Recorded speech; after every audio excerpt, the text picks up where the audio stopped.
चलिए अब हम पढ़ते हैं वैल्यू एडिड मेथड। देखिए इन नेशनल इनकम निकालने के ना मेरे पास 3 मेथड होते हैं, value added method, income method और एक्सपेंडिचर मेथड। तीनों से भले ही आंसर अलग अलग आए, लेकिन नेशनल इनकम तीनों से हमेशा एक ही आएगी। क्या कहा मैंने?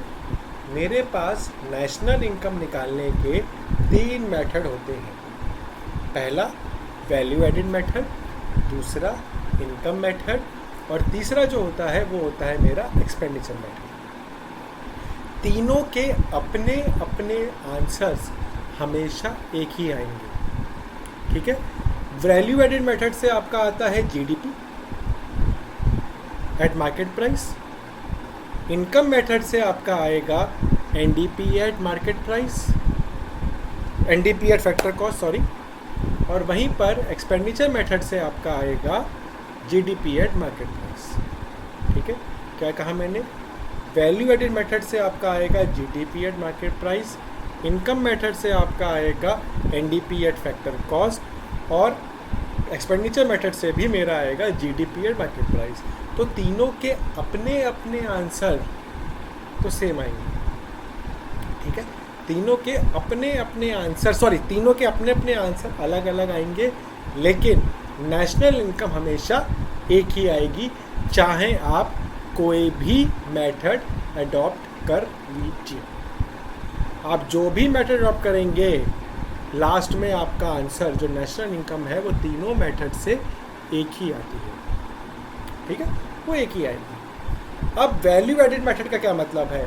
भैया मेरे पास कोई गुड्स हैं, ठीक है, मेरे पास कोई गुड्स है, मैंने उसमें क्या वैल्यू ऐड करी, उस चीज़ को वैल्यू ऐड कहते हैं। फॉर एग्जांपल आपने घर में देखा होगा जब हम लोगों की मम्मियाँ खाना बनाती हैं, ठीक है, रोटी बनाती हैं, तो वो आटे से रोटी बनाती हैं। क्या करती हैं?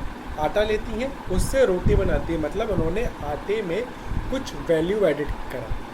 वो चावल को कुक करती हैं, हम कच्चे चावल नहीं खाते, जो चावल खाते हैं उसमें कुछ वैल्यू ऐड करा, तो वो बेसिकली हो गया वैल्यू ऐड। अब इकोनॉमिक टर्म्स में वैल्यू ऐड का अगर मैं मतलब बात करूं मोटे मोटे तौर पे, तो वो कहलाता है मेरा sales minus purchase.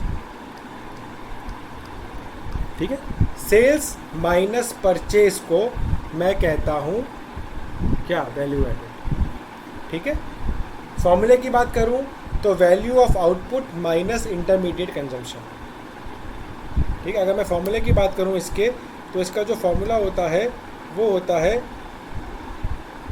Value of output minus intermediate consumption. Value of output minus intermediate consumption. अब वैल्यू ऑफ आउटपुट क्या है? अगर मैं वैल्यू ऑफ आउटपुट की बात करूं तो वो होता है sales plus change in stock.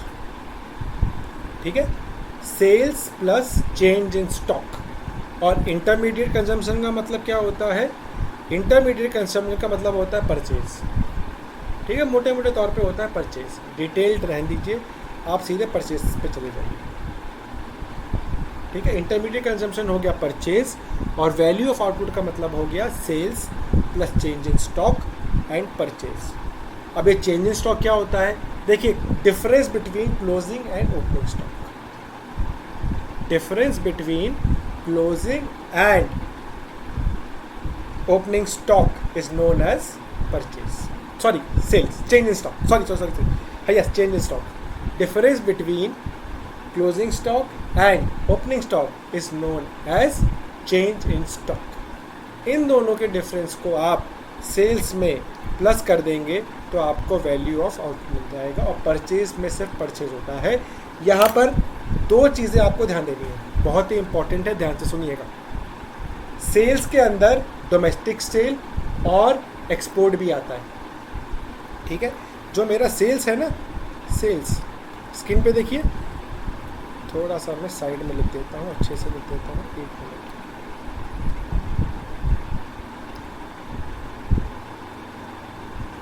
जो मेरा सेल्स होता है, जो मेरा सेल्स है, इसमें आपको डोमेस्टिक सेल्स भी मिलेगा और आपको इंटरनेशनल सेल्स भी मिलेगा।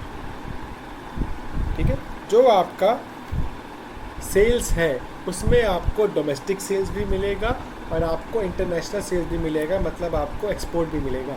इसका ये मतलब है अगर क्वेश्चन में आपको सेल्स भी गिवन है, डोमेस्टिक सेल्स भी गिवन है, इंटरनेशनल सेल्स भी गिवन है, क्या बोला, अगर आपको एग्ज़ाम में क्वेश्चन में कन्फ्यूजन के लिए एग्जामिनर ने डाल दिया सेल्स भी दे दिया, डोमेस्टिक सेल भी दे दी, इंटरनेशनल सेल भी दे दिया, तो याद रखिए आप इन दोनों को नहीं जानते हैं ये दोनों कौन है। आप सिर्फ सेल्स लेंगे, बाकी को आपको देखना भी नहीं है। देख लोगे गलत हो जाएगा, बोलोगे सर ने तो कहा था उन दोनों का सम होता है, लेकिन सर ने ये भी बताया था कि सेल्स उसको इंक्लूड करता है। ठीक है, तो sales include domestic sales and export means international sales. तो अगर बड़ा भाई गिवन है, छोटे भाई को छोड़ दो, बड़े भाई की बात माननी है। ठीक है, जो भी बड़ा गिवन है छोटे को छोड़ दो, हमें सिर्फ सेल्स पे फोकस करना है। ठीक है, हमें सिर्फ सेल्स पे फोकस करना है। वहीं पर परचेज जो है वो डोमेस्टिक परचेज भी होता है और इंटरनेशनल परचेज भी होता है। इंटरनेशनल परचेज से मेरा मतलब है इंपोर्ट। तो इसका क्या मतलब है, आप तो आप समझ ही गए कि अगर परचेज गिवन है तो ना तो मैं डोमेस्टिक परचेज को जानता हूँ और ना ही मैं इंटरनेशनल परचेज मीन्स इंपोर्ट को जानता हूँ। ठीक है, तो अगर परचेज गिवन है तो आप डोमेस्टिक परचेज और इंपोर्ट को इग्नोर कीजिए। यहाँ पर यही चीज़ें लिखी हुई हैं, यहाँ पे यही चारों पॉइंट लिखे हैं और यहाँ पे कुछ नहीं लिखा है, मैंने आपको ये बता दिया। अच्छा, ये थियोरेटिकल के पॉइंट ऑफ व्यू से इम्पोर्टेंट है, इसमें से थ्योरी आ जाती है।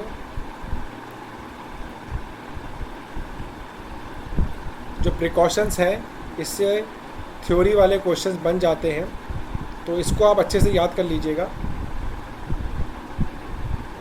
Precautions to be kept in mind while using value added method. तो सबसे पहले आपको वैल्यू एडेड मेथड में क्या क्या चीज़ों को इंक्लूड करना है या क्या क्या चीज़ों को एक्सक्लूड करना है। ठीक है, तो याद रखिएगा इंटरमीडिएट गुड्स को आपको इग्नोर करना है। क्यों इग्नोर करना है? इंटरमीडिएट गुड्स क्या होते हैं? इंटरमीडिएट वो गुड्स होते हैं या तो जो रीसेल के लिए की जाते हैं या दूसरे गुड्स बनाने में। तो जब आप उसको बेचेंगे या जब आप दूसरे गुड्स में यूज़ करके उसको बेचेंगे ना, उसकी वैल्यू ऑलरेडी उसमें आ जाएगी। ठीक है, इसलिए हम इंटरमीडिएट गुड्स की वैल्यू को कभी नहीं लेते, क्योंकि अगर हमने ले लिया तो वो डबल काउंटिंग हो जाएगा। इसलिए याद रखिएगा इंटरमीडिएट गुड्स को आप कभी भी नहीं लेंगे। नेक्स्ट आता है मेरा सेकेंड हैंड गुड्स की वैल्यू को। आप कभी भी सेकेंड हैंड गुड्स की वैल्यू को नहीं लेंगे। क्यों नहीं लेंगे? क्योंकि जब आपने ओरिजिनली उसको परचेज़ किया होगा तब वो उसमें आ गया होगा। ठीक है, अब दोबारा ले लेंगे तो डबल काउंटिंग हो जाएगी। इसलिए हम इंटरमीडिएट गुड्स सेकेंड हैंड के सेल और परचेज को नहीं काउंट करते हैं। नेक्स्ट आता है हमारा self consumption goods. Self consumption goods और सेल्फ कंजम्पशन सर्विसेज दो इम्पॉर्टेंट कॉन्सेप्ट हैं। सेल्फ कंजम्पशन गुड्स का मतलब है वो गुड्स जो हम खुद ही कंज्यूम कर लेते हैं, और सर्विसेज का मतलब है वो सर्विसेज जो हमने खुद को दी। ठीक है, तो याद रखिएगा सर्विसेज है तो आपको काउंट नहीं करना है, गुड्स है तो काउंट करेंगे। कैसे काउंट करेंगे? मार्केट वैल्यू पे। मार्केट वैल्यू मतलब अगर वो गुड्स हम कंज्यूम नहीं किए होते तो उसकी क्या वैल्यू होती, उसको कहा जाता है हमारा ये इम्प्यूटेड वैल्यू कहा जाता है। वो वैल्यू जो हम मार्केट में बेचते तो मिलती, उसको कहा जाता है इम्प्यूटेड वैल्यू। तो याद रखिएगा कि गुड्स एंड सर्विसेज के वैल्यू में गुड्स को कंसिडर करेंगे, सर्विसेज को आप इग्नोर करेंगे। यहाँ पे क्वेश्चन में स्टेप्स गिवन हैं। ये स्टेप्स आपको ये बताएंगे कि आपको क्वेश्चन को कैसे सॉल्व करना है, या खुद ही पढ़ लीजिएगा।